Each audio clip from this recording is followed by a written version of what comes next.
আজকে আমার আলোচ্য বিষয় হচ্ছে আন্তর্জাতিক বিষয়াবলী। এটি চুলচেরা বিশ্লেষণ করব। আশা করি আজকের আলোচনাটি শোনার পর আন্তর্জাতিক বিষয়াবলীতে যে ভীতি রয়েছে আপনার, এই ভীতি আর থাকবে না। আপনি এই এই ভীতি বা এই সংকোচ দূর করে আন্তর্জাতিকের শ্রেষ্ঠ একটি প্রস্তুতি আপনি নিতে পারবেন। প্রথমেই আমি আপনাদেরকে বলবো, আপনি আসলে কোন ধরনের ক্যান্ডিডেট, আপনি কোন পরীক্ষার জন্য প্রস্তুতি নিচ্ছেন। নাম্বার ওয়ান, আপনি শুধু ব্যাংক জবের জন্য প্রস্তুতি নিচ্ছেন। এমন এক শ্রেণীর আমাদের বাংলাদেশে ছাত্রছাত্রী রয়েছে যারা শুধু ব্যাংক জবের জন্য এক্সাম দিচ্ছে। আরেক শ্রেণীর স্টুডেন্ট আছে শুধু বিসিএস এর জন্য এক্সাম দিচ্ছে, অর্থাৎ বিসিএস এর জন্য প্রস্তুতি নিচ্ছে। আরেক ধরনের স্টুডেন্ট রয়েছে যে থার্ড ক্লাস সেকেন্ড ক্লাস হলেই চলবে, প্রাইমারি জব কিংবা এটিও হলে চলবে, কিংবা বিএডিসির একটা চাকরি হলে হবে, কিংবা মহাহিসাব নিরীক্ষক নিয়ন্ত্রকের একটা চাকরি হলেই হবে। এই শ্রেণীর আছে। অর্থাৎ আমি তিনটা ক্যাটাগরি বলেছি: bank job, BCS job, others job. কেউ কেউ আছে আমি সব চাই, অর্থাৎ আমি এমন একটা প্রস্তুতি নিতে চাই যে প্রস্তুতি নিলে আমি ব্যাংক জবে ফাইট করতে পারবো, আমি বিসিএস জবে ফাইট করতে পারবো, আমি অন্য কোনো জবেও ফাইট করতে পারবো। তাহলে এই যে তিনটা ক্যাটাগরির যে জবের কথা বললাম, অর্থাৎ প্রথমত আমি আপনাকে বলবো, যে ভাই কিংবা যে বোন শুধু বিসিএস এর প্রস্তুতি নেয়, তার ব্যাংক জবের প্রস্তুতি 60% হয়ে যায়। আর অন্যান্য বাংলাদেশের যত এক্সাম আছে, যত চাকরির পরীক্ষা আছে, অর্থাৎ নিবন্ধন থেকে শুরু করে আপনার first class second class third class সকল জব এক্সামের প্রস্তুতি তার হয়ে যায়। তো এই কারণে আমাদের প্রাণের স্টুডেন্টরা বর্তমান সময়ে বিসিএস প্রস্তুতিটাকেই বেছে নিয়েছে। কারণ বিসিএস প্রস্তুতি হচ্ছে সকল জবের মাদার প্রিপারেশন। আর এই মাদার প্রিপারেশন হওয়ার কারণেই তারা চিন্তা করে, যেমন আমাদের অনেক স্টুডেন্ট রয়েছে, সে বিসিএস এর কোচিং করতেছিল কনফিডেন্সে, সে সাব ইন্সপেক্টর হয়ে গেছে, এখন সাব ইন্সপেক্টরের ট্রেনিং করতেছে কিংবা এখন জয়েনিং করে ফেলছে। হ্যাঁ, আবার অনেক স্টুডেন্ট আছে সে বিসিএস এর প্রস্তুতি নিচ্ছিল, এনএসআই হয়েছে। অর্থাৎ আপনি মাদার প্রিপারেশন নিলে কিন্তু এই যে সাব ইন্সপেক্টর, এই যে এনএচআই কিংবা অন্য কোনো জবের প্রস্তুতি কিন্তু আপনার হয়ে যাচ্ছে। এবার আসেন, আমি আমার আলোচ্য বিষয় হচ্ছে আন্তর্জাতিক বিষয়াবলী। গতকাল আপনারা শ্রদ্ধেয় শিক্ষক তার হচ্ছেন মানে শ্রদ্ধেয় শিক্ষক জনাব কবির স্যার, তার আলোচনা শুনেছেন বাংলাদেশ বিষয়াবলী নিয়ে। সাধারণ জ্ঞানের বড় একটা অংশ, যেখানে 30 মার্কস ছিল। উনি বলেছেন যে 35 ভূগোলের পাস, এক্স্যাক্টলি ভূগোলের 5 যদি আমরা যোগ করি ওখানে 35 হয়ে যায়। উনি অত্যন্ত চমৎকার আলোচনা করেছেন, কিন্তু অনেকে এটি শুনতে পেরেছেন, অনেকে শুনতে পারেননি, এজন্য আমরা দুঃখিত। কারণ এই টেকনোলজির যুগে এই যে নতুন নতুন টেকনোলজি, এটা আসলে আমাদেরকে আগে আয়ত্ত করতে হবে, একটু সময় লাগবে। প্রথম যেহেতু শুরু করেছি, দু একটা দিন একটু প্রবলেম হবে, এটি আপনি ক্ষমা সুন্দর দৃষ্টিতে দেখলেই হবে। উনি আলোচনা করেছেন বাংলাদেশ বিষয়াবলী নিয়ে। উনি ফোকাস দিয়েছেন প্রিলি এবং রিটেন, এই দুইটা বিষয় নিয়ে, ভাইবা নিয়ে, তিনটা বিষয় নিয়ে। আমিও এটা নিয়েই কথা বলবো। বাংলাদেশ বিষয়াবলী নিয়ে আপনার আরো এক্সপার্ট রয়েছে, আমাদের শাহরিয়ার স্যার রয়েছেন, খালিদ স্যার রয়েছেন, আমাদের মুন্না স্যার রয়েছেন, প্রত্যেকেই আপনাদের সাথে এই আলোচনাগুলো করবে। অর্থাৎ কনফিডেন্সে হচ্ছে এক্সপার্ট টিচার ভরপুর, আপনি যথেষ্ট সাপোর্ট পাবেন, এ বিষয়ে কোনো ডাউট নেই, আপনার কোনো সন্দেহ নেই। আপনি সাপোর্টটুকু পাবেন, ভরসা নিয়ে আপনি কনফিডেন্সের এই যে মহতি উদ্যোগ, এই মহতি উদ্যোগের দিকে ধাবিত হতে পারেন। আমি আরেকটি কথা, অতিরিক্ত আর দুইটি কথা বলে আমি সরাসরি আন্তর্জাতিকের প্রস্তুতির মধ্যে ঢুকবো। যারা চাকুরি পায় তারা, অর্থাৎ প্রাইমারি জব বলেন, প্রাইমারি জবও কিন্তু ভেরি ভেরি ইম্পর্টেন্ট, এবং এখন পাওয়াটা কিন্তু কঠিন, কারণ অনেক ক্যান্ডিডেট। আর এই মুহূর্তে চিন্তা করেন, করোনা ভাইরাসের মধ্যে যার প্রাইমারি জবটাও আছে সে কিন্তু হ্যাপি, কারণ সে কিন্তু মান্থলি তার একটা সিকিউরিটির জায়গা তৈরি হয়েছে, সে কিন্তু হ্যাপি। অতএব এই হ্যাপিনেসের জায়গাটা আপনাকে তৈরি করতে হবে। দ্যাট মিনস আপনাকে একটা জব কনফার্ম করতে হবে। This very important for you. অতএব গভর্নমেন্ট জব এটা আপনার দরকার। আমি আপনাদেরকে বলি, আপনারা একটু খেয়াল করেন, যারা হলে থাকেন, যারা হলে থাকেন না, ম্যাচে থাকেন, কিংবা ম্যাচে কিংবা হলে থাকেন না, বাসায় থাকেন, এই 3 শ্রেণী হলের কিছু স্টুডেন্টকে ফলো করেন। একটু অতীতে ফিরে যান, আমরা একটু ব্যাক স্টেজে ফিরে আসি। দেখবেন আপনার আশেপাশের যে বড় ভাই কিংবা বড় আপু যিনি বিসিএস ক্যাডার হয়েছেন, তিনি বিসিএস পরীক্ষার 3-4 মাস আগে আইসোলেশনে ছিলেন। যে শব্দটি করোনাকে কেন্দ্র করে এখন আপনারা শুনতেছেন বারবার, আইসোলেশন আইসোলেশন, এই যে শুনতেছেন, কিন্তু বাংলাদেশে যারা বিসিএস ক্যাডার কিংবা বড় জব পায়, তারা পরীক্ষার 3-4 মাস আগে আইসোলেশনে থাকে। তার মানে কি? একা থাকে। একা থাকে মানে কি? লাইব্রেরিতে পড়ে আছে, রুমে পড়ে আছে, যেখানে পড়ছে সেখানেই ঘুমাচ্ছে, পড়তে পড়তে ঘুমিয়ে গেছে, কখন নিজেও জানে না, আবার হঠাৎ করে ঘুম ভেঙে গেছে, ঘুম ভাঙার পরে আবার উঠে পড়া শুরু করছে। কিন্তু এই মনটা হচ্ছে অবিচল, এই মনটা হচ্ছে পাখির মতো। এই পাখির মতো মন যার আছে, তারা আইসোলেশনে থাকাটা খুব কঠিন কাজ। আর যার আইসোলেশনে থাকা সম্ভব না, তার দ্বারা কিন্তু বড় কিছু করা, মানে বড় জব পাওয়াটা অনেক কঠিন ব্যাপার। কারণ পরীক্ষার 3-4 মাস আগে আপনাকে আইসোলেশনে থাকতে হবে। স্বয়ং সৃষ্টিকর্তা, আপনি পজিটিভলি নেন, করোনা ভাইরাস কারো কারো জন্য আশীর্বাদ, কারো কারো জন্য অভিশাপ। আজকে দেখেন 39তম বিসিএস এ যারা নন ক্যাডার পেয়েছিল, তারা স্বপ্নেও কল্পনা করে নাই যে আমরা 39তম বিসিএস ক্যাডার আমরা ফিরে পাবো, অর্থাৎ আমাদেরকে ক্যাডার হিসেবে নির্বাচন করা হবে। বাট করোনা কিন্তু তাদের জন্য আশীর্বাদ হয়েছে। অলরেডি কিন্তু তারা 39তম বিসিএস এ পুনরায় নিয়োগ, মানে পুনরায় তারা নিয়োগ হয়েছে, নিয়োগ প্রাপ্ত হয়েছেন এবং তারা ক্যাডার সার্ভিসে যোগদান করেছে। আমার পরিচিত কয়েকজন আছে, খুব ভালো লেগেছে দেখে, শুনে খুব ভালো লেগেছে যে তারা ক্যাডার সার্ভিসে যোগদান অলরেডি করেছে। তাহলে করোনা কিন্তু তাদের জন্য আশীর্বাদ হয়েছে, তাদের জন্য কিন্তু অভিশাপ হয়নি। অতএব আমি আপনাদেরকে বলতে চাই, যারা জব হান্টার, জব হান্টার বলছি মানে জবের জন্য যারা হান্টার, কেন শব্দটা ইউজ করেছি, মানে অনেকেই আছে এটাকে ছিনিয়ে নিতে হবে। আসলে জবটা কিন্তু এখন ছিনিয়ে নিতে হবে, আপনাকে হান্টারই হতে হবে, কারণ জবটা এখন নট ইজি, আপনাকে অনেকের মধ্য থেকে ছিনিয়ে নিতে হবে জবটি। অতএব সেই সুযোগটি কিন্তু আপনার আছে, আপনি করোনাও মুক্ত থাকবেন আইসোলেশনের মাধ্যমে, পাশাপাশি কিন্তু আপনার জব প্রিপারেশন হয়ে যাচ্ছে। অলরেডি 3 মান্থ চলে গেছে, যারা 3 মাস ঘরে বসে পড়তেছে, আমি তাদেরকে এগিয়ে রাখতেছি জব প্রস্তুতির জন্য অন্যান্য স্টুডেন্ট থেকে।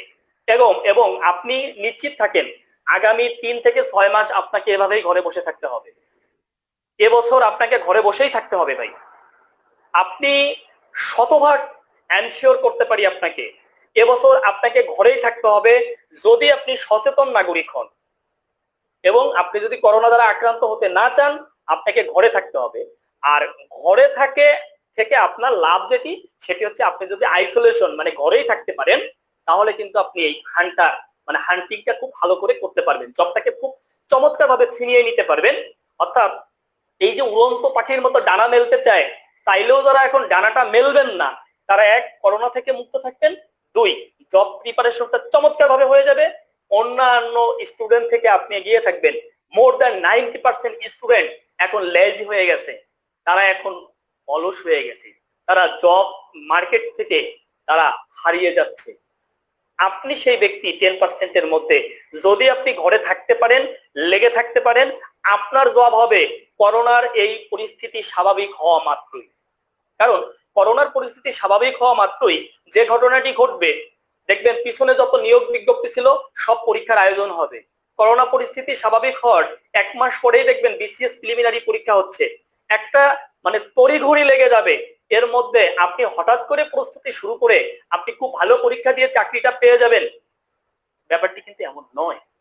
ব্যাপারটি হচ্ছে, আপনি যদি এখন আমরা যে বিসিএস কনফিডেন্সের পক্ষ থেকে অনলাইন সার্ভিসের যে আয়োজন করেছি, এর সাথে যদি একাত্মতা পোষণ করে আপনি এটি শুরু করতে পারেন, আই থিঙ্ক আপনি করোনা পরিস্থিতি সমাপ্ত হওয়ার পরই আপনি জব সেক্টরে অর্থাৎ প্রবেশ করতে পারবেন। চাকরির পরীক্ষা দিয়ে দেখবেন তড়িঘড়ি নিয়োগ হয়ে যাচ্ছে, সেই নিয়োগের মাধ্যমে দেখবেন আপনার জবটা কনফার্ম হয়ে যাচ্ছে।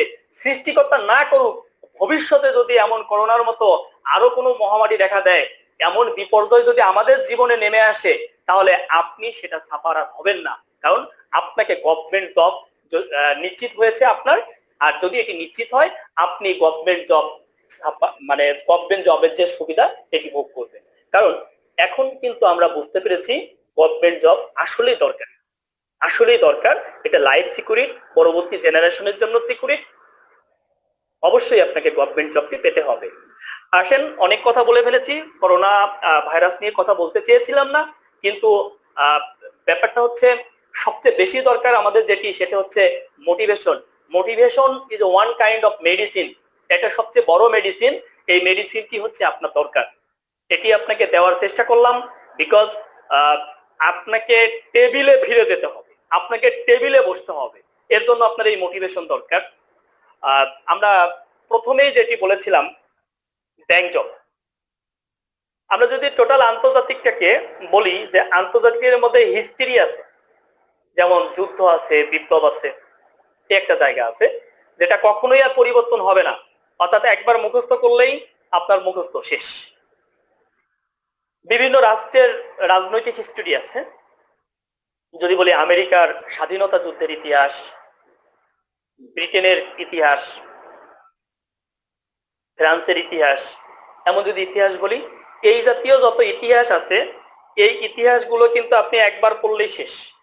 অর্থাৎ সুন্দর করে যদি ইতিহাসটাকে একটু মজা করে পড়েন, আমাদের অনলাইনে ক্লাসে আমি ইতিহাসটাকে মজা করে পড়াবো, দেখবেন কথা শুনলেই আপনার মুখস্থ হয়ে যাবে।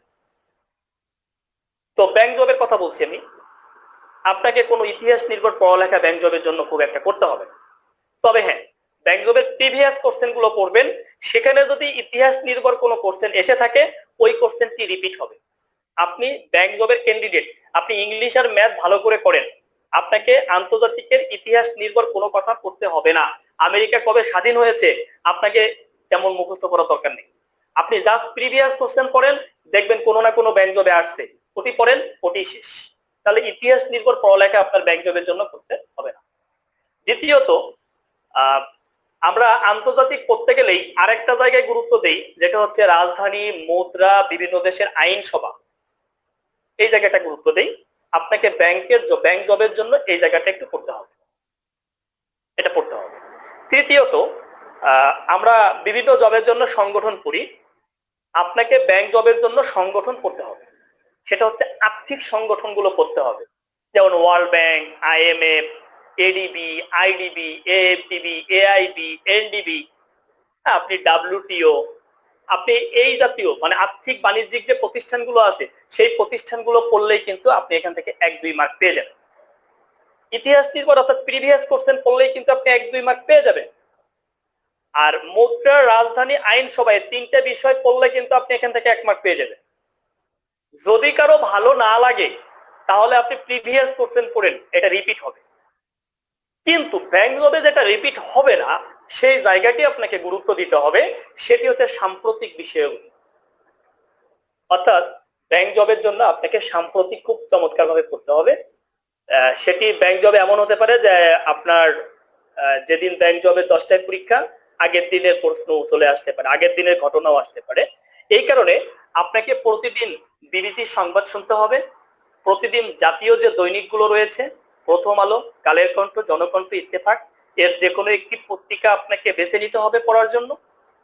এরপর হচ্ছে আপনাকে দেখবেন মাসে বাজারে বিভিন্ন রাইটারের সম্পাদকীয় বের হয়, প্রতি মাসে বের হয়, বিভিন্ন সম্পাদকীয় বের হয়।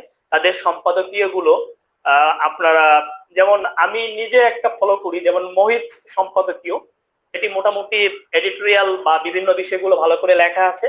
আপনারা যদি এইগুলো পড়েন, তাহলে আপনার পিলি এবং ব্যাংক জবের জন্য, রিটেনের জন্য খুব কাজে লাগবে, পরবর্তীতে ভাইবার জন্য কাজে লাগবে। এটা গেল ব্যাংক জবের জন্য প্রিপারেশন। অর্থাৎ সাম্প্রতিক বিষয়গুলো আপনাকে দেখতে হবে, এর বিকল্প কোনো কিছু নাই। এবার BCS ব্যতীত অন্যান্য জব, আপনি যদি BCS ব্যতীত অন্যান্য জব হন, BCS এর জন্য PSC 5 লাইনের একটা সিলেবাস দিয়ে দিয়েছে।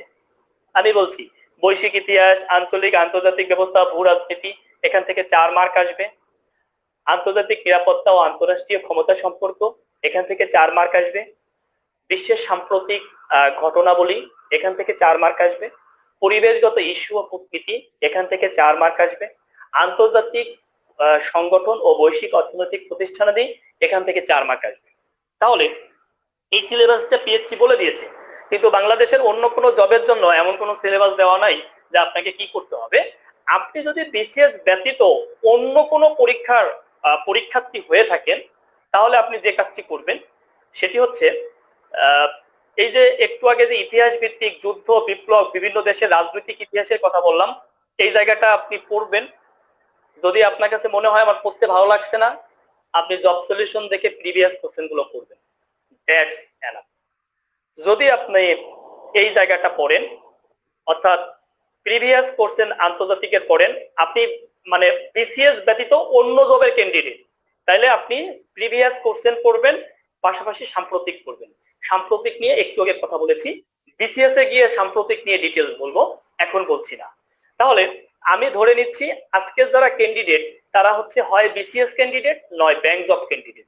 কারণ বিসিএস ক্যান্ডিডেট হলে আপনার নিবন্ধন থেকে শুরু করে আপনার এনএসআই সাব ইন্সপেক্টর থেকে শুরু করে যে কোনো জব আপনার হয়ে যাবে, ইভেন বিসিএসটাও হয়ে যাবে। কারণ এমন ক্যান্ডিডেট ছিল জীবনে সরকারি চাকরি আশাই করে নাই, কিন্তু বিসিএস প্রস্তুতি নিয়ে তার একটা জব হয়ে গেছে।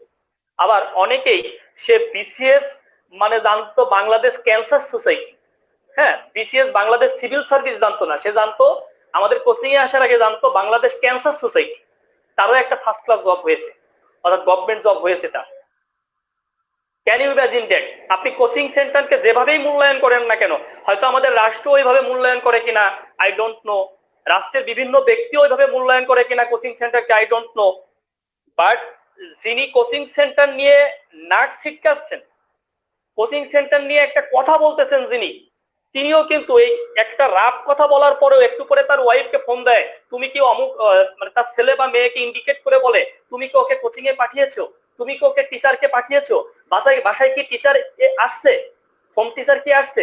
তার মানে মনের অজান্তেই কিন্তু সে কোচিং কে কটাক্ষ করতেছে, কিন্তু তার সন্তানকে কিন্তু কোচিং এই পড়াচ্ছে। আমি কার কথা বলছি বুঝতেই পারতেছেন, ধরেন আমাদের আমলাদের কথা বলছি, সেক্রেটারি থেকে শুরু করে মিনিস্টার পর্যন্ত যার কথাই বলেন, বলেন কার সন্তান কোচিং এ পড়ে না, কার সন্তানের জন্য বাসায় হোম টিচার নাই, কার সন্তান প্রাইভেটে আলাদা করে কোর্স করে না, প্রত্যেকেই করে, কিন্তু বেলা শেষে একটা কোচিং নিয়ে একটা নাক শিখে দেয়, এই কথাটা বলে। কিন্তু আবহকাল ধরে এটা চলে আসছে এবং অনাদিকাল পর্যন্ত এটা চলবে। আপনি কোচিং সেন্টার থেকে সেবা নিয়ে, এখান থেকে জব প্রস্তুতির সেবা নিয়ে অসংখ্য স্টুডেন্ট আছে যারা খুব ভালো পজিশনে চলে গেছে।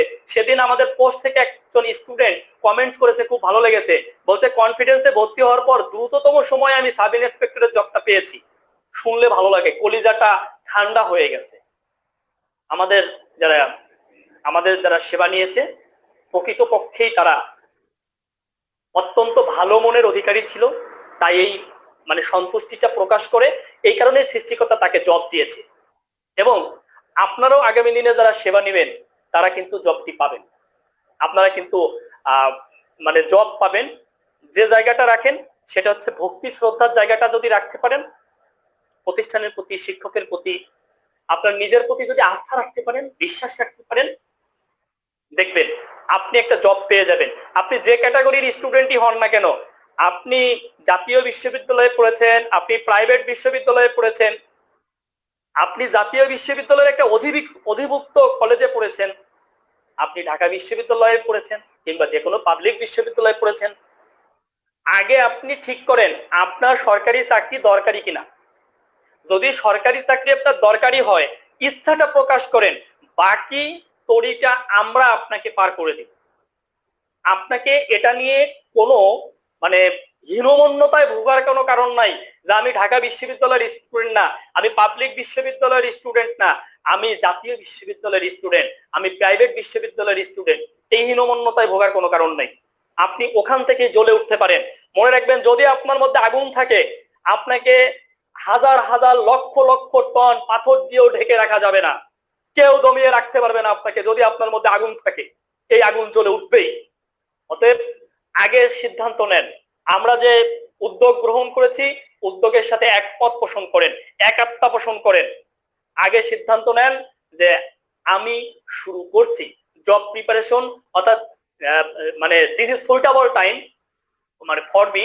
আমি ঘরে বসে আছি, কোয়ারেন্টাইন বলেন, আইসোলেশন বলেন, এই টাইমটা আমি ঘরেই থাকবো, প্রস্তুতি নিব। এই সিদ্ধান্তটা নেন। আমাদের যে আমি এই যে কয়েক ক্যাটাগরির বললাম, ব্যাংক জব, বিভিন্ন জব, বিসিএস জব, এই সব ক্যাটাগরি নিয়ে অনলাইনে আমাদের উপব্যবস্থাপনা পরিচালক সহ ম্যানেজমেন্ট বডি মিটিং করে আন্তর্জাতিক বিষয়াবলীকে 30টি ক্লাসে ভাগ করেছে। যার মধ্যে ব্যাংক জবও পড়বে, যার মধ্যে বিসিএসও হবে, যার মধ্যে প্রাইমারি নিবন্ধন থেকে শুরু করে সাব ইন্সপেক্টর, এনএসআই, বিএডিসি, মহাহিসাব নিরীক্ষক, নিয়ন্ত্রক, আপনি যেখানে পরীক্ষা দিবেন সেখানের প্রস্তুতি আপনার হয়ে যাবে। সেই ক্লাসগুলি আপনারা উপভোগ করবেন। আমি আমার শেষ জায়গায় এসে এখন শুরু করছি বিসিএস সংক্রান্ত সিলেবাস নিয়ে আলোচনা, পড়ার টেকনিক নিয়ে আলোচনা, কোন বই থেকে পড়বেন, কিভাবে পড়বেন, এই সংক্রান্ত বিষয়টি নিয়ে আপনাদের সাথে এখন কথা বলছি। আগেই বলেছি BPSC, Bangladesh public service commission, এই সিলেবাসকে 5টি লাইনে ভাগ করেছে, যার প্রতিটি লাইনের মার্ক হচ্ছে 4, 4 5 20, অর্থাৎ আন্তর্জাতিকে মোট নম্বর হচ্ছে 20 এবং আন্তর্জাতিকে প্রিলিমিনারিতে 20 নাম্বার হলেও লিখিত পরীক্ষায় কিন্তু 100 নম্বর, অর্থাৎ প্রিলিমিনারিতে 20, লিখিততে 100। আবার ভাইবা বোর্ডে যান, ভাইবা বোর্ডে আপনাকে কঠিন যে প্রশ্নটি করবে সেটি হচ্ছে আন্তর্জাতিকের, অর্থাৎ যেখানে আপনি গিয়ে ঠেকে যাবেন সেটা হচ্ছে আন্তর্জাতিক। বাংলাদেশ বিষয়াবলী থেকেও করবে, কিন্তু হয়তো বাংলাদেশ বিষয়াবলী থেকে আপনি খুব একটা ঠেকবেন না, কারণ ওই মুক্তিযুদ্ধ, ওই সংবিধান থেকে প্রশ্ন করবে, কিংবা বাংলাদেশের কোনো বিখ্যাত ব্যক্তি, বিশিষ্ট ব্যক্তিদেরকে নিয়ে, আপনার জেলায় যে বিখ্যাত ব্যক্তি আছে তার নিয়ে প্রশ্ন করবে, ওখানে হয়তো আপনি ঠেকবেন না, পড়ে যাবেন, কিন্তু আন্তর্জাতিকে কিন্তু ঠেকবেন। এই কারণে আন্তর্জাতিকের প্রস্তুতি আসলে তড়িঘড়ি করে হয় না, এটা এখন থেকেই নেওয়া উচিত, সুন্দর করে নেওয়া উচিত। আন্তর্জাতিকের প্রস্তুতি আপনাকে একটা হচ্ছে ইতিহাস ভিত্তিক এই ধরনের পড়ালেখা করতে হবে, আরেকটা হচ্ছে সংগঠন ভিত্তিক পড়ালেখা করতে হবে। ইতিহাস ভিত্তিকের কোনো পরিবর্তন নাই, সংগঠনের পরিবর্তন আছে। আপনাকে খোঁজ খবর রাখতে হবে যে ইউনেস্কো থেকে যুক্তরাষ্ট্র, ইসরায়েল বের হয়ে গেছে, তার মানে এখন 195টি সদস্য নাই, এই ধরনের খবর রাখতে হবে। মার্কিন যুক্তরাষ্ট্রের ট্রাম্প হু থেকে বের হয়ে যাওয়ার ঘোষণা দিয়েছে, আপনাকে খবর রাখতে হবে। আপনাকে খবর রাখতে হবে গতকাল ভারত এবং চীনের মধ্যে একটা যুদ্ধে ভারতের আজ পর্যন্ত 23 জন মারা গেছে। এখন এই 23 জন মারা গেছে এই খবর রাখলেই আপনি পরীক্ষায় প্রশ্ন পাবেন না। কি নিয়ে দ্বন্দ্ব, অর্থাৎ এই ভারত, নেপাল এবং চীনের মধ্যে যে ভূ রাজনৈতিক দ্বন্দ্বটা, এই দ্বন্দ্বটার খোঁজ খবর আপনাকে রাখতে হবে। এর জন্য আপনাকে প্রতিদিন পত্র পত্রিকা পড়তে হবে, বিবিসি সংবাদ শুনতে হবে, খবর রাখতে হবে। আপনার হাতে একটা গুগল আছে, এই গুগলে ঢুকে আপনি এই ভূ রাজনৈতিক সম্পর্কটা, ভূ রাজনৈতিক দ্বন্দ্বের কারণটি আপনি একটু ভালো করে বিশ্লেষণ করেন। এছাড়াও বিভিন্ন সাইটে গেলে সার্চ দিলে দেখবেন অনেকেই এটি নিয়ে খুব চমৎকার ভাবে অলরেডি লিখেছেন, সেগুলি আপনি একটু পড়েন, দেখবেন আপনার সাধারণ ধারণা তৈরি হবে। আপনি এই ধারণা তৈরি হলে সেখান থেকে প্রিলিমিনারি উত্তর পাবেন। আপনি লিখিততে গিয়ে খুব সহায়ক ভূমিকা পালন করবে এই বিষয়গুলি, এবং ভাইবা বোর্ডে গিয়ে আপনি চমৎকার করবেন। আপনাকে যখন জিজ্ঞাসা করবে, যখন মানে অ্যানালাইসিস করতে বলবে যে ভারত চীনের মধ্যে সম্পর্ক কি, বা নেপালের, ভারত চীনের মধ্যে দ্বন্দ্ব কি, বা নেপালের মধ্যে দ্বন্দ্ব কি, তখন কিন্তু আপনাকে এখানে বিশ্লেষণ করতে হবে। এখন আমি আপনাকে বলবো যে জায়গাটি, সেটি হচ্ছে আমাদের সিলেবাসের প্রথমেই বৈশ্বিক ইতিহাস, আঞ্চলিক, আন্তর্জাতিক ব্যবস্থা, ভূ রাজনীতি নিয়ে কথা বলেছে। এই 4 মার্কের জন্য আসলে আন্তর্জাতিকের সামগ্রিক যে সিলেবাস পুরোটাই এর মধ্যে পড়ে, অর্থাৎ এর আওতাভুক্ত টোটালটাই, এর বাইরে কিন্তু কিছু নাই। কিন্তু আপনি আসলে মানে বিসিএস এর মতো এই মহাসাগর অর্থাৎ চাকরি পরীক্ষার এই মহাসাগরে আপনি কোনটুকু পড়বেন আর কোনটুকু পড়বেন না, মানে কি বাদ দিবেন আর কি রাখবেন, কি বাদ দিবেন, এটা খুব গুরুত্বপূর্ণ। মনে রাখবেন, সাগরের পানি লবণাক্ত, সাঁতার কাটা কিন্তু সহজ, কিন্তু পাড়ি দেওয়া কিন্তু সহজ না। কারণ সাগরের বা মহাসাগরের পরিধি ব্যাপক, বিস্তীর্ণ, আপনার এনার্জির সাথে কিন্তু কোলাবে না। আর যদি ব্রজেন দাসের মতো ক্ষমতাশালী হন, যদি শারীরিক ফিটনেস এতটা ভালো থাকে, তাহলে ইংলিশ চ্যানেলের মতো চ্যানেল পাড়ি দিতে পারবেন, কিন্তু সবাই তো আর ব্রজেন দাস না। এখন আমি আপনাকে যেটি বলতে চাচ্ছি, কেউ সাগরে কিংবা মহাসাগরে হাবুডুবু খেয়েন না। নদীর পানিতে সাঁতার কাটা একটু কঠিন, কারণ লবণ নাই, কিন্তু পাড়ি দেওয়া কিন্তু সহজ, কারণ এর পরিধি খুব ন্যারো। এবং ছোটবেলা যারা গ্রামে বড় হয়েছেন প্রত্যেকেই পাড়ি দিয়েছেন। এই উপমা দ্বারা আমি আপনাকে বোঝাতে চেয়েছি, মহাসাগর কিংবা সাগরের মতো ব্যাপক একটি সিলেবাসকে কনসাইজ করে নদীর মতো বানানো, এবং সেটি আপনি পাড়ি দেন। আপনি সেটি পাড়ি দিলেই দেখবেন আপনি পরীক্ষায় খুব ভালো করতেছেন। আপনি যদি মনে করেন কোন একটা সাবজেক্টে আপনি স্পেশালিস্ট হবেন, বুদ্ধিজীবী হবেন, তাহলে আর এই জন্মে আপনার চাকরি পাওয়াটা সম্ভব হবে না। আর যদি আপনার কাছে মনে হয় যে আমি বুদ্ধিজীবী হব না, আমি সব সাবজেক্টে মোটামুটি যা জানা দরকার আমি জানবো, তাহলে কিন্তু আপনি চাকরিটা পেয়ে যাবেন। অতএব আন্তর্জাতিকের মতো এই মানে মহাসাগর, এই বিশাল জায়গা আপনাকে কনসাইজ করতেই হবে। এই কনসাইজ করতে সহযোগিতা করব আপনাদেরকে বিসিএস কনফিডেন্সের পক্ষ থেকে। আমি আপনাদেরকে সহযোগিতা করব, আপনারা শুধু পড়বেন, পরীক্ষা দিবেন, এটি হচ্ছে আপনার দায়িত্ব। অন্য কোনো কাজ নাই আপনার। আপনি পড়বেন, পরীক্ষা দিবেন, যা বলবো তাই করবেন, অন্ধের মতো তাই করবেন। আপনার ম্যাক্সিমাম স্টুডেন্টের একটা মুদ্রাদোষ হচ্ছে সবার পরামর্শ নেয়, কিন্তু পরামর্শ মতো চলে না। এটা কেন? সে আমি এই স্টুডেন্টকে বললাম যে ভাই আপনি এইটুকু এইটুকু পড়েন, বললো জি স্যার, স্যার পড়ব। কিন্তু বেলা শেষে কি করতেছে, শেষ বাজারে গিয়ে আরো হঠাৎ করে এক বন্ধু বলছে এই বই কিনলেই কিন্তু তোমার চাকরিটা হয়ে যাবে। ও ওই বই কিনে গিয়ে কিনছে, পুরোটা পড়ে ফেলছে, কিছু মনে নাই। ছোট্ট একটা গল্প বলতেছি, 1 মিনিট লাগবে। রাজা ঘোষণা দিয়েছেন যে সূর্য ওঠার আগে রাজ্যের যে যতটুকু দখল করতে পারবে দৌড়ায়, তাকে ততটুকু আমি দিয়ে দিব। কিন্তু সত্য হচ্ছে সূর্য ওঠার আগেই যতটুকু দখল করবেন সেখান থেকে ফিরে আসতে হবে। এক লোক, রাজ্যের এক লোক, সে চিন্তা করছে আমি তো অনেক দখল করবো, সবচেয়ে বেশি আমি দখল করবো। দখল করার জন্য সে দৌড়াচ্ছে দৌড়াচ্ছে দৌড়াচ্ছে দৌড়াচ্ছে। সে ভুলেই গেছে যে তাকে ফেরত আসতে হবে। সে ভাবছে আমি শুধু দৌড়াবো। দৌড়াচ্ছে দৌড়াচ্ছে দৌড়াচ্ছে, দৌড়াইতে দৌড়াইতে সে এমন একটা জায়গায় চলে গেছে, হাঁপিয়ে গেছে। হঠাৎ করে তার মনে পড়ছে, হাইরে, শুধু দৌড়াইলে তো হবে না, আমাকে তো রাজার কাছে ফেরত যেতে হবে, না হলে তো আমি এটি পাবো না। ঠিক সূর্য ওঠার কিছুক্ষণ আগে এটি সে চিন্তা করলো, হতাশ হলো, এবং হতাশ হতাশ হয়ে সে আবার পিছন দিকে দৌড়াতে শুরু করলো, কিন্তু এনার্জিও হারিয়ে ফেলছে।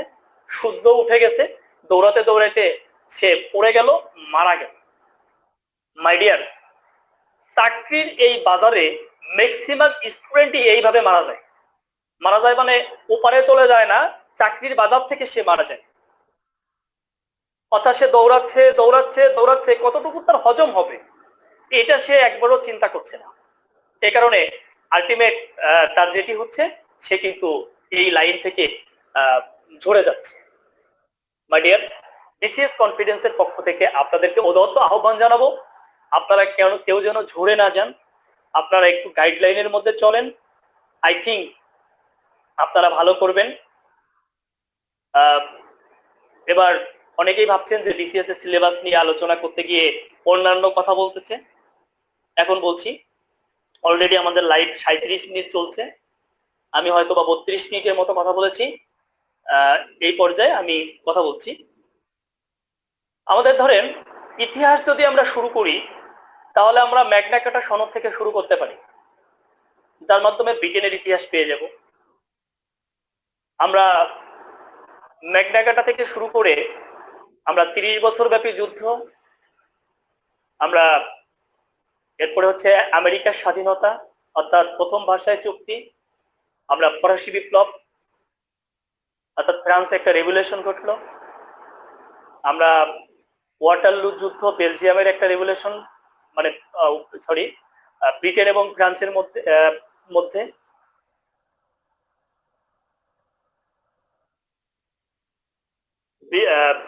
আমরা দেখতে পাবো। এরপরে হচ্ছে আমরা এইভাবে অগ্রসর হতে পারি। পর্যায়ক্রমে আমরা এই সময়ে এসে প্রথম বিশ্বযুদ্ধের সাথে পরিচিত হতে পারি, দ্বিতীয় বিশ্বযুদ্ধের সাথে পরিচিত হতে পারি। কিন্তু এই যে যতগুলো যুদ্ধের কথা বলেছি, বিপ্লবের কথা বলেছি, এই সব করলে আপনি 1 থেকে 2 মার্ক পাবেন। এখন কিছু স্টুডেন্ট আছে তারা সারা বছর এগুলোই পড়ে।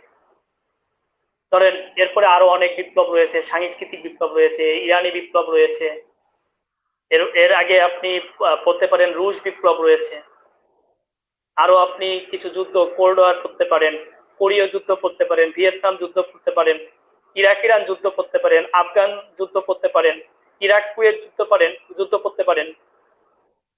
এই যে অনেক যুদ্ধ রয়েছে, বিপ্লব রয়েছে, এই সব করলে অর্থাৎ যুদ্ধ বিপ্লব থেকে কিন্তু 1-2 মার্কের বেশি পাবেন না, ইভেন 1 মার্ক পাবেন, তার বেশি কিন্তু পাবেন না। অতএব আপনি যতই এখানে পড়েন না কেন, বিসিএস এ কিন্তু আপনি অনেক বেশি নাম্বার এখানে পাওয়ার সুযোগ নেই, ইভেন নাও পাইতে পারেন এখন, এমন একটা জায়গা। আবার চুক্তির কথা যদি বলি, ওই যে প্রথম ভাষায় কথা বলছি, এরপরে দ্বিতীয় ভাষায় চুক্তি আছে, জেনেভা কনভেনশন আছে, এইভাবে আপনার দেখবেন প্রতিটা যুদ্ধের পরে একটা করে চুক্তি, এরপরে বিখ্যাত কিছু চুক্তি রয়েছে, কিছু নিরস্ত্রীকরণের চুক্তি রয়েছে, যেটা ডিসআর্মামেন্টস রয়েছে, হ্যাঁ, এনপিটি, তারপরে সল্ট 1, সল্ট 2, তারপরে হচ্ছে start 1, start 2, start 3, start 4, CTBT, ABM, এরকম অনেকগুলো চুক্তি রয়েছে, যে চুক্তিগুলো করলে আপনি মাত্র 1 মার্ক পাবেন। অর্থাৎ যুদ্ধ বিপ্লব করলে আপনি 1 থেকে 2, চুক্তি করলে আপনি 1 মার্ক পাবেন। তার মানে আমাকে বুঝতে হবে যে জায়গায় আমার অনেক বেশি নম্বর পাওয়ার কোনো সুযোগ নেই, সে জায়গায় আমি সময় দিব না। যেমন সভ্যতার কথা যদি বলি, 35তম বিসিএস এ আমাদের সিলেবাসটি চেঞ্জ হয়ে যায়। এই সিলেবাস পরিবর্তিত সিলেবাসে সভ্যতা থেকে শুধু প্রশ্ন আসছে 39তম বিসিএস এ, 35, 36, 37, 38, 40তম বিসিএস এ আমরা এখান থেকে খুব একটা প্রশ্ন লক্ষ্য করিনি। কিন্তু সভ্যতাটা আমি মনে করি আপনি একদিন যদি ভালো করে পড়েন তাহলে আপনার মুখস্থ হয়ে যাবে। কেউ যদি পড়তে না চান, শুধু প্রিভিয়াস কোশ্চেন গুলো দেখলেই কিন্তু সভ্যতা শেষ হয়ে যাবে। কিন্তু আমি এও দেখেছি সভ্যতার উপরে অনেক স্টুডেন্ট গবেষণা করে, আবার অনেক টিচাররাও এটার উপরে 2-3টে ক্লাস নেয়, গবেষণা করে। অন্যান্য প্রতিষ্ঠানের কথা বলতেছে, কি দরকার আছে ভাই? যেখানে গুরুত্ব নাই সেখানে গুরুত্ব দেওয়ার কি দরকার? আমি এখানে গুরুত্ব দিব না ভাই। তাহলে এই জায়গাগুলো আমরা একটু দেখব, যেটা ইতিহাস নির্ভর, অর্থাৎ আমরা 1215 সাল থেকে আমাদের বিসিএস কনফিডেন্সের প্রসপেক্টাসে এভাবে সাজানো আছে, 1215 সাল থেকে বর্তমান সময় পর্যন্ত আমরা এগুলো দেখতে পারি। এগুলো দেখলে মোটামুটি আপনার এই জায়গা থেকে চুক্তি, যুদ্ধ, বিপ্লব, এই সংক্রান্ত বিষয়াদি থেকে, সাম্প্রতিক বিষয়াদি থেকে আপনার 3-4 মার্ক এখান থেকে চলে আসতে পারে। এরপরে আমরা যে জায়গাটা দেখতে পারি, যে জায়গা থেকে আপনি কনফার্ম নাম্বার পাবেন সেই জায়গা কিন্তু বাদ দেওয়া যাবে না। যেমন আপনি জাতিপুঞ্জ এবং জাতিসংঘ, এখানের কোন একটা লাইনও বাদ দিয়েন না। কারণ এই যে একটু আগে যে যুদ্ধ বিপ্লব চুক্তির কথা বলেছি, যুদ্ধ বিপ্লবের মধ্যে কোনো কিছুই আপনার রিটেনে লাগবে না, ভাইভাতে টুকটাক লাগতেও পারে, নাও লাগতে পারে। বাট জাতিসংঘ আপনার পিলিতে লাগবে, রিটেনে লাগবে, ভাইভাতে লাগবে, 3 জায়গায় কাজে লাগবে। তার মানে জাতিপুঞ্জ আর জাতিসংঘ আপনি ভালো করে পড়েন, আপনি উপকৃত হবেন। কিছু প্রতিষ্ঠানের কথা বলি, যেমন ন্যাটো, ন্যাম, ওয়ার্সপ্যাক্ট, কমনওয়েলথ, এই প্রতিষ্ঠানগুলো পড়লেই কিন্তু আপনি কমপক্ষে 1 মার্ক পাবেন। আপনি কিন্তু প্রচুর প্রতিষ্ঠান পড়েন, কিন্তু কোন প্রতিষ্ঠান পড়লে আপনি নাম্বার পাবেন সেটি কিন্তু আপনি খুব যে জানেন সবসময় কিন্তু জানা হয় না। কারণ পরিবর্তিত সিলেবাস, এটা আমাদের বাজারের বইগুলোতেও পরিবর্তন করে নাই। আগে যে শিক্ষকগণ, শ্রদ্ধেয় শিক্ষকগণ পড়াতেন, তারা আগের সেই পদ্ধতিতেই পড়ান, অর্থাৎ কোনো চেঞ্জ নাই। যারা 35তম বিসিএস এর আগে পড়াতেন, যেভাবে পড়াতেন সেভাবেই পড়ান। কারণ আপনি দেখেন একটা রাজধানী 40তম বিসিএস এ আসছে, 35, 36, 37, 38, 39তম কোনো ইয়ে আসে নাই, আর কোনো রাজধানী কিন্তু আসে নাই, মুদ্রা আসে নাই। কিন্তু সারা বছর এগুলোই মুখস্থ করি, কি লাভ রে ভাই? আচ্ছা, এরপরে আমি আপনাকে বলবো, জাতিসংঘ পড়লেন, এই প্রতিষ্ঠানগুলো পড়লেন, এরপরে কিছু প্রতিষ্ঠান আছে, দেখেন খেয়াল করেন, আপনি যদি বিশ্ব ব্যাংক পড়েন, IMF পড়েন, ADB পড়েন, AFDB, IDB, AIB, NDB, এই প্রতিষ্ঠানগুলো যদি পড়েন আপনি কমপক্ষে এক পাবেন, কমপক্ষে না এক পাবেন, দুই পাবেন না, এক পাবেন। আবার পিলিতে এক পাবেন, রিটেনে গিয়ে আপনি 4 থেকে 19 নাম্বার পাবেন, ভাইভাতে আপনি প্রশ্ন পেতে পারেন। গেল। কিছু অর্থনৈতিক প্রতিষ্ঠান আছে, যেমন এগুলো আমাদের খুব পরিচিত, যেমন অপেক আছে, অ্যাপেক আছে, G7, হ্যাঁ, বিমস্টেক, সিডাপ, WTO, এটা বাণিজ্যিক, এই ধরনের প্রতিষ্ঠানগুলো পড়লেই কিন্তু আপনি কমপক্ষে 1 মার্ক পেয়ে যাবেন। আবার রিটেনে গিয়ে 4 থেকে 19 মার্ক পেয়ে যাবেন। ভাইভাতেও আপনি এখানে প্রশ্নের সম্মুখীন হতে পারেন। আবার কিছু জোট আছে, যে জোটগুলোর কথা কিছু, যেমন ন্যামনেট, এগুলো জোট। আবার কিছু আঞ্চলিক আরো কিছু জোট রয়েছে, যেমন আপনি প্রতিটা BCS এই যদি লক্ষ্য করেন দেখবেন সার্ক থেকে প্রশ্ন আসছে। তাহলে সার্কটা একটু ভালো করে পড়েন, সার্ক ভালো করে পড়লে পিলিতেও কাজ হবে, রিটেনেও আপনি পাবেন, ভাইভাতেও পাবেন। সার্ক ভালো করে পড়েন। এরপরে আসিয়ান আছে, আরব লীগ আছে, OIC আছে, প্রায় BCS OIC থেকে প্রশ্ন আসতেছে। আপনি ইউরোপিয়ান ইউনিয়ন, এই যে একটা জোট, এটা পড়েন, এটা তো আসতেই পারে, কারণ ব্রিটেন বের হয়ে গেছে অলরেডি, আসতেই পারে, ভালো করে পড়েন। GCC পড়েন, ব্রিক্স পড়েন, উদীয়মান শক্তিগুলোর প্রতিষ্ঠান পড়েন, আপনি কিন্তু এখান থেকে প্রশ্ন পাবেন। আমরা যদি এই যে প্রতিষ্ঠানগুলোর নাম বললাম, এই যে জোটবদ্ধ যে প্রতিষ্ঠানগুলো, 35তম BCS থেকে 40তম BCS পর্যন্ত কোন BCS এ 2টার কম প্রশ্ন আসে নাই। 2টা 3টা এমনকি 4টা প্রশ্ন আসছে এখান থেকে। চিন্তা করেন, 20 মার্কের মধ্যে এখান থেকে 4টা প্রশ্ন, 3টা, 2টা, একটা প্রশ্ন আসে নাই, 2টা মিনিমাম। এই জায়গাটা পড়ে।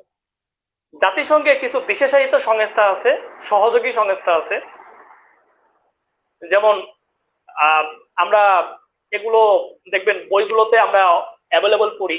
আমরা ইউনেস্কো থেকে শুরু করে WMO, আমরা তারপরে হচ্ছে যেগুলো ICAO, হ্যাঁ, তারপরে হচ্ছে UPU, হ্যাঁ, এই জাতীয় যত প্রতিষ্ঠান আছে, UNHCR, তারপরে এই জাতীয় যত প্রতিষ্ঠান আছে না, যেমন আবহাওয়া সংস্থা, স্বাস্থ্য সংস্থা, তারপরে হচ্ছে টেলিফোন সংস্থা, উইপো, WIPO, ইফাত, ফাও, এই জাতীয় যত প্রতিষ্ঠান আছে না, দেখবেন কোনো না কোনো পরীক্ষায় একটা সদর দপ্তর আসে। আপনাদের খুব চমৎকার ভাবে এরকম 28টি প্রতিষ্ঠানের সদর দপ্তর আমি মুখস্থ করিয়ে দিই। এরপরে এই জায়গাটা আপনারা পড়বেন। আরেকটা জায়গা খুব সহজেই আপনি নাম্বার পেতে পারেন, যেমন পরিবেশগত ইস্যু ও কূটনীতি, এখানে 4 মার্ক রয়েছে। এই 4 মার্কের জন্য আপনাকে কিন্তু জানতে হবে। আবার এই মুহূর্তে কিন্তু পরিবেশগত ইস্যুটাই কিন্তু বড় ইস্যু। আপনার এই 4 মার্কের মধ্যে যেটা ডিজাস্টার আছে, আমি ভূগোলের ডিজাস্টারের কথা বলতেছি না, ঝড় বৃষ্টি তুফান এগুলো বলতেছি না, আমি বলতেছি যেগুলি আন্তর্জাতিকের যে ডিজাস্টার, যেগুলো বলতে বোঝানো হয়েছে, যেমন CFC রয়েছে, মানে এখান থেকে প্রশ্ন আসে, গ্রিন হাউস ইফেক্ট রয়েছে, আর্সেনিক রয়েছে, PB রয়েছে, হ্যাঁ, এই ধরনের যা আছে আপনারা এগুলো পড়লে আন্তর্জাতিকে কাজে লাগবে, ভূগোলে কাজে লাগবে, ডেইলি সায়েন্সে কাজে লাগবে, এই সব জায়গায় কাজে লাগবে। এই জায়গাটা একটু করে ফেলবেন, দেখবেন 1 মার্ক, বা যদি বিজ্ঞানে 1 মার্ক, ভূগোলে 1 মার্ক, এখানে 2-3 মার্ক পেয়ে যাচ্ছেন। এরপরে আপনার বিভিন্ন ধরনের পরিবেশবাদী সংগঠন আছে, যেমন লাস্ট V20 আসছে, এমন আর একটা, মানে এই ধরনের আরো প্রতিষ্ঠান আছে, যে প্রতিষ্ঠানগুলো আপনাকে পড়তে হবে। ICAO, গ্রিনপিস, ওয়াটার এইড, এই ধরনের যে প্রতিষ্ঠানগুলো আছে পড়তে হবে, আপনি কিন্তু 1 মার্ক পেয়ে যাবেন। পরিবেশবাদী কিছু, পরিবেশ ও জলবায়ু কিছু সম্মেলন রয়েছে, এখানে লাস্ট যে সামিটটা হয় COP25 যেটি হয়েছে, সাধারণত একটি থেকে প্রশ্ন আসার কথা। এরপরেও গুরুত্বপূর্ণ আপনাদেরকে আরো কিছু পড়ানো হবে, যে জায়গাটা পড়লে আপনি দেখবেন খুব সহজেই ওখান থেকে আপনি কমপক্ষে 1টি নাম্বার পেয়ে যাবেন। আপনি যদি পরিবেশ দিবসের প্রতিপাদ্য বিষয়, এই যে লাস্ট পরিবেশ দিবস 5 জুন গেল, প্রতিপাদ্য বিষয় আছে কিন্তু, তাহলে এই যে প্রতিপাদ্য বিষয় এবং পরিবেশ সংক্রান্ত যে দিবসগুলো আছে, বর্ষগুলো আছে, এগুলো যদি পড়েন, শুধু বিসিএস না, অনেক চাকরির পরীক্ষায় এখান থেকে একটা প্রশ্ন আসে, আপনি পড়তে পারেন, তাহলে কিন্তু আপনি একটি নাম্বার পেয়ে যাবেন। এরপরে আমি আপনাদের যে জায়গাটা এখন বলবো, সাম্প্রতিকের জায়গাটা কথা বলার কথা, যে জায়গাটা সবচেয়ে আমাদের উপব্যবস্থাপনা পরিচালক জনাব জিয়াউল ইসলাম স্যার, উনি বলেছেন সাম্প্রতিক নিয়ে বেশি কথা বলতে। উনি তার একটা আলোচনায় বলেছে যে করোনা ভাইরাস নিয়ে যতই পড়েন 1 মার্কের বেশি তো আসবে না, কিন্তু করোনা ভাইরাস নিয়ে খুব আমরা চিন্তিত। যত না ভাইরাস নিয়ে চিন্তিত, তার চেয়ে বেশি চিন্তিত পরীক্ষায় কি আসবে। আমি আপনাদেরকে বলি, আন্তর্জাতিকের 4টি নাম্বার প্রিলিমিনারিতে কোন কোন জায়গা থেকে আসবে, কোন কোন জায়গা থেকে হয়, এই জায়গাগুলো আপনাকে আগে একটু চিনতে হবে। যেমন আপনি যদি সংগঠনের যে পরিবর্তন হয়েছে লাস্ট 1 ইয়ার, সাম্প্রতিক দুইটা, একটা সাম্প্রতিক আর একটা অতি সাম্প্রতিক, আমরা দুইভাবে প্রস্তুতি নিতে পারি। অতি সাম্প্রতিকটা সাধারণত ব্যাংক জবে বেশি আসে। আগে বিসিএস ক্যান্ডিডেটদের ধারণা ছিল যে অতি সাম্প্রতিক আসবে না, কিন্তু লাস্ট 40তম বিসিএস, 39তম বিসিএস, এগুলো কিন্তু ধারণা পাল্টে দিয়েছে। অর্থাৎ বিসিএস ও ব্যাংক জবের মতো অতি সাম্প্রতিক কিন্তু চলে আসতে পারে। অতএব এই জায়গাটা কিন্তু আপনাকে প্রস্তুতি নিতে হবে, এই জায়গাটা আপনাকে পড়তে হবে। এখন আপনি লাস্ট 1 ইয়ার যে কাজটি করবেন, আপনি যে একটু আগে যে সম্পাদকীয় কথা বলছি, যদি ডিটেলস করতে পারেন তাহলে আপনি পিলি, রিটেন, ভাইভা 3 জায়গায় উপকৃত হবেন। যদি কারো এই অল্প সময়ের মধ্যে শেষ করা পসিবল না হয়, তাহলে কারেন্ট অ্যাফেয়ার্স এর প্রথম পৃষ্ঠা উল্টাইলে দেখবেন 50টি করে এমসিকিউ আছে বাংলাদেশ আন্তর্জাতিক। ওইগুলোয় দেখবেন আবার তারিখ নিয়ে, সাল নিয়ে অনেকগুলো প্রশ্ন আছে, তারিখ সালগুলো বাদ দিয়ে দিবেন, বাকি সবগুলো পড়বেন, কাজে দিবে। এছাড়াও যদি ডিটেলস করতে পারেন, ঘটনা পড়তে পারেন, তাহলে আপনি সবচেয়ে বেশি উপকৃত হবেন। আমি 4টা প্রশ্ন 4 জায়গা থেকে বলতেছি। যদি লাস্ট 1 ইয়ারে সংগঠনের কোনো পরিবর্তন হয়, এই সংগঠন থেকে অমুক বের হয়ে গেছে, কে বের হয়ে গেছে, বর্তমান সদস্য কত, এই সংগঠনে বর্তমান চেয়ারম্যান কিংবা মহাসচিব উনি নিযুক্ত হয়েছেন, ওনার নাম কি, কোন দেশের নাগরিক, ওনার মেয়াদ কত, বা এই সংগঠনের মহাসচিবের মেয়াদ কত, এই জাতীয়, এই সম্মেলনের লাস্ট সামিট, এই সংগঠনের শেষ যে সম্মেলন, এটা কততম সম্মেলন ছিল, কত তারিখে হয়েছে, কোথায় হয়েছে, কয়টি দেশ অংশগ্রহণ করেছে, শেষ। যে কথা বলেছি 1 মার্ক কনফার্ম। আপনি যদি এইভাবে পড়তে পারেন, আপনি সাম্প্রতিকের এই জায়গায় 1 মার্ক কনফার্ম। 2, বিশ্বের যে কোনো ক্রাইসিস, সাম্প্রতিক সংকট, ক্রাইসিস, ওয়ার্ল্ড ক্রাইসিস, সেটি যে কোনো ধরনের ক্রাইসিস হতে পারে। যেমন এখন করোনা ক্রাইসিস চলতেছে, তাহলে এই ক্রাইসিস থেকে একটা প্রশ্ন আসবে, কি আসবে আপনিও জানেন না, আমিও জানি না। নর্মাল কোশ্চেন গুলো পড়লে আপনি নাম্বার পেয়ে যাবেন, এটা কনফার্ম থাকেন। আপনার মুখস্থ করার দরকার নাই যে করোনা ভাইরাস নিয়ে ডোনাল্ড ট্রাম্প এই মুহূর্তে কি বলছে, দরকার নেই। আপনি করোনা ভাইরাস নিয়ে কি পড়তে হবে আমরাই আপনাকে সাজিয়ে দেব, এর বাইরে প্রশ্ন হবে না, দরকার নাই এর বাইরে পড়া। তাহলে ওয়ার্ল্ড ক্রাইসিসের মধ্যে এখন কি কি আছে? সবচেয়ে বড় ক্রাইসিস হচ্ছে করোনা।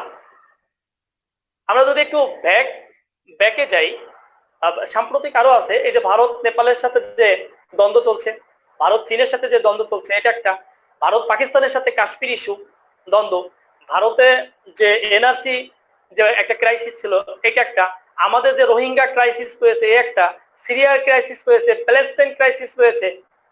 এই যে ক্রাইসিস গুলো আগে থেকেই রয়েছে, এই ক্রাইসিস গুলো আপনাকে একটু দেখতে হবে, তাহলে কিন্তু আপনি কমপক্ষে 1 নাম্বার, কমপক্ষে এই জন্যই বলতেছি 2 নাম্বার পাওয়ার তেমন একটা সুযোগ নেই, যদি পান ভালো 1 নাম্বার পাবেন। তাহলে সংগঠন থেকে 1, ওয়ার্ল্ড ক্রাইসিস থেকে 1, আপনি কিন্তু 2 নাম্বার পেয়ে যাচ্ছেন এখান থেকে। তৃতীয়ত, আপনি কোনো একটা দেশের যদি রাজনৈতিক কোনো বড় পরিবর্তন হয়, ধরেন রাষ্ট্রপ্রধান পরিবর্তন হয়েছে, এবার রাষ্ট্রে উল্লেখযোগ্য কোনো একটা ঘটনা ঘটেছে, এই জায়গাটা দেখলে কিন্তু আপনি 1 মার্ক পেয়ে যাবেন। মানে এই জায়গাটা আপনি দেখলে 1টা মার্ক পাবেন, রাষ্ট্রপ্রধান তো একটা বছরে অনেক চেঞ্জ হয়ে যায় না, এটা আমাদের পড়া সম্ভব, এটা জানা সম্ভব।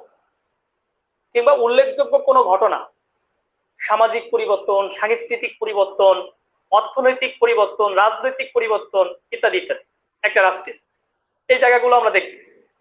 এর মধ্যে অর্থনৈতিক মানে ক্রাইসিসের মধ্যে কিন্তু অর্থনৈতিক ক্রাইসিসটা আমাদের করতে হবে, বিভিন্ন রাষ্ট্র ডেট ক্রাইসিসে ভোগে, এটা দেখতে হবে। এছাড়াও আমাদেরকে যে কাজটি করতে হবে, একটু আগে সে কথাটি বলেছি পরিবেশগত ইস্যুর মধ্যে, যে লাস্ট পরিবেশগত যে সম্মেলন, এখান থেকে কিন্তু একটা প্রশ্ন আসে। এভাবে মিলিয়ে আমরা চারটা জায়গা থেকে আমরা কিন্তু খুব সহজেই চারটি প্রশ্ন পেতে পারি।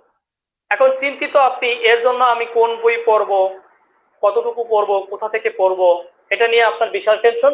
আপনার চিন্তিত হওয়ার কোনো কারণ নাই, চিন্তা আপনার করার দরকার নাই, চিন্তা আমাদের। এটা নিয়ে চিন্তা দুশ্চিন্তা যা কিছু হোক আমরা করব। আপনার কাজ হচ্ছে টেবিলে বসা এবং পড়া। আপনি টেবিলে বসবেন, পড়বেন, এটা নিয়ে যত কিছু গবেষণার দরকার আমরা করব। আমরা আপনাকে এটা ক্লাসে আলোচনা করে বোঝাবো, আপনাকে শিট দিব, মানে পিডিএফ দিব, এর মাধ্যমে আপনি এই সেবাটা পাবেন। এটা নিয়ে আপনার চিন্তিত হওয়ার কোনো কারণ নাই। অতএব আমি আপনাদেরকে বলতে চাই যে সাম্প্রতিকের এই জায়গাটা গুরুত্ব দিলে, আপনি যতগুলো ক্রাইসিসের কথা বলছি এই জায়গাগুলো গুরুত্ব দিলে যে ঘটনাটা ঘটবে সেটি হচ্ছে, আপনি আগামী দিনে এই যে কোনো চাকরির পরীক্ষায় আপনি ফেস করতে পারবেন। যেমন দ্বিতীয়ত, এখন থেকেই যদি ভালো করে পড়েন তাহলে রিটেনের প্রস্তুতি হয়ে যাবে।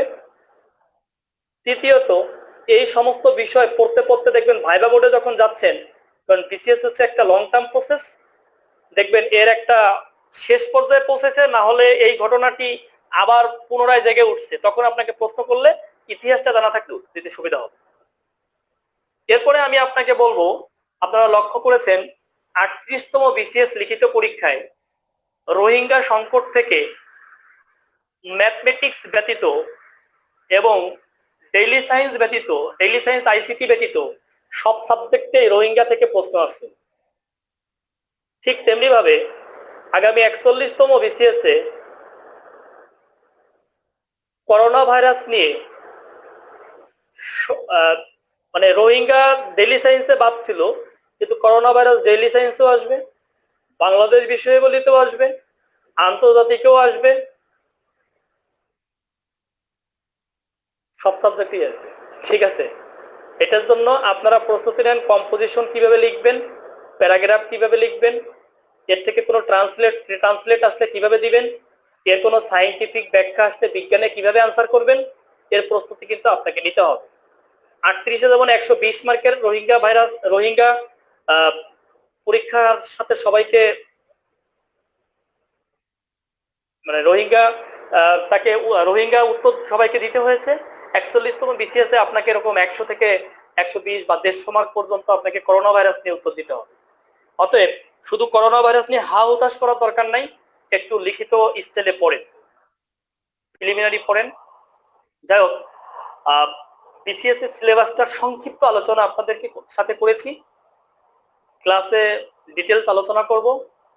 আন্তর্জাতিক ক্লাসের সাথে আমার সাথে দেখা হবে, আন্তর্জাতিক ক্লাসে আপনাদের সাথে। আর যেটি আপনাদেরকে আমি বলবো সেটি হচ্ছে, আপনি পড়লেও সময় চলে যাবে, আপনি না পড়লেও সময় চলে যাবে। সময় মানে কারোর জন্য বসে থাকবে না, time is tide but for none. হ্যাঁ, এই মানে টাইম এবং টাইড, এই সময় এবং এই স্রোত কারোর জন্য অপেক্ষা করবে না। দেখতে দেখতে 3 মাস কিন্তু চলে গেছে, 3 মাসের বেশি চলে গেছে আমাদের জীবন থেকে, অলস জীবন যাপন করছি আমরা। বাংলাদেশের শীর্ষ প্রতিষ্ঠান লায়ন তাসলিমা গিয়াস পরিচালিত বিসিএস কনফিডেন্স বাংলাদেশের সবচেয়ে বড় আস্থার প্রতিষ্ঠান, বাংলাদেশের সবচেয়ে বিশ্বাসের প্রতিষ্ঠান, আপনার স্বপ্নের প্রতিষ্ঠান। বিসিএস কনফিডেন্সের সাথে লেগে থাকুন।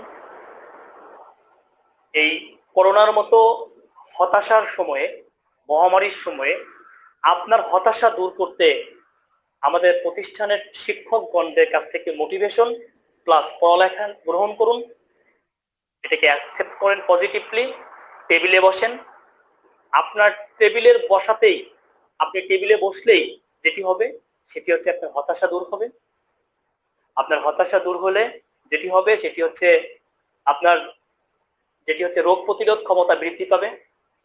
রোগ প্রতিরোধ ক্ষমতা বৃদ্ধি পেলে আপনার করোনা হইলেও আপনার কিছু হবে না, কারণ অনেক মানুষ আছে তাদের করোনা হয়েছে কিন্তু করোনা হজম করে ফেলছে, কিছুই হয়নি। সাধারণ জ্বর ঠান্ডার মতোই করোনা ভাইরাসকে নেন। আগে যেমন জ্বর ঠান্ডা হইলে এই নাপা খেতেন, নাপা এক্সট্রা খেতেন বা এক্সটেন্ড খেতেন, কিংবা ঠান্ডার ওষুধ খাইতেন, কিংবা চা খেতেন, গরম কিছু খেতেন, এগুলোই খান। আজিরা ফেসবুকে বিভিন্ন ওষুধের বিজ্ঞাপন দেখে খেয়েন না। এই বিভিন্ন ডাক্তারের পরামর্শ ছাড়া ওষুধ খেলে মারাও যেতে পারে। এই ধরনের সিদ্ধান্ত নেওয়ার কারো দরকার নাই। আপনার জন্য সবচেয়ে বড় মেডিসিন হচ্ছে, শিক্ষার্থীদের জন্য সবচেয়ে বড় মেডিসিন হচ্ছে টেবিলে থাকেন।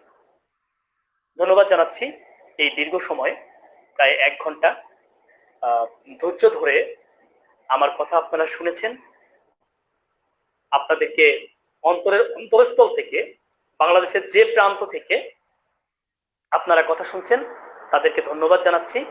একটা কথা বলবো, বিসিএস কনফিডেন্সের সেবা কিন্তু বাংলাদেশের প্রত্যন্ত অঞ্চলে অনেক সময় আপনি পান না, কিংবা সেন্ট্রালে আমরা যারা ক্লাস নেই আমাদের ক্লাসও কিন্তু আপনি পান না, পাওয়া একটু কঠিন হয়ে যায়, কিংবা আপনার এলাকায় কনফিডেন্স নাই। এই যে অনলাইনের আশীর্বাদে কিন্তু এই সুযোগটি আপনার জন্য তৈরি হয়েছে। আপনি প্রত্যন্ত অঞ্চলে বসে আমাদের ক্লাসগুলি করে আপনার প্রস্তুতিকে শানিত করার মাধ্যমে আপনার স্বপ্ন তথা আপনার বাবা মার স্বপ্ন, পাশাপাশি আপনার প্রতিবেশী, আপনার আত্মীয় স্বজনের স্বপ্নকে বাস্তবায়িত করতে পারেন।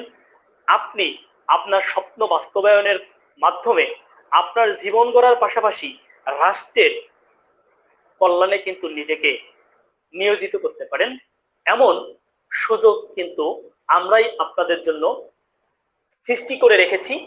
জাস্ট আপনি এটিকে গ্রহণ করুন এবং জাস্ট স্টার্ট ইউর জার্নি। ভালো থাকেন।